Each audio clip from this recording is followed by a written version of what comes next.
ஒரு அம்மா சொல்லுது, எனக்கு ரொம்ப கஷ்டமா இருந்துச்சுன்னா, என் ஃப்ரெண்டுக்கு கால் பண்ணி நான் பேசுவேன், எனக்கு ரொம்ப ஆறுதலா இருக்கும். என்னவா அவருக்கு ஆறுதலா இருக்கும்? அவ கஷ்டத்தை என்கிட்ட சொல்லுவா, அது எனக்கு ஆறுதலா இருக்கும். ஏன்னா என்னுடைய அவ கஷ்டம் ரொம்ப அதிகமா இருக்கு, அவ கஷ்டம் ரொம்ப மோசமா இருக்குது.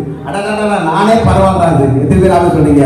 அநேக கிறிஸ்தவ வாழ்க்கையில பாத்தீங்கன்னா கிறிஸ்தவ குடும்பங்கள், நிறைய குடும்பங்கள் கஷ்டப்பட்டு கொண்டிருக்கிறது, அநேக வேதனைப்பட்டு கொண்டிருக்கிறது, அநேக துன்பப்பட்டு கொண்டிருக்கிறது.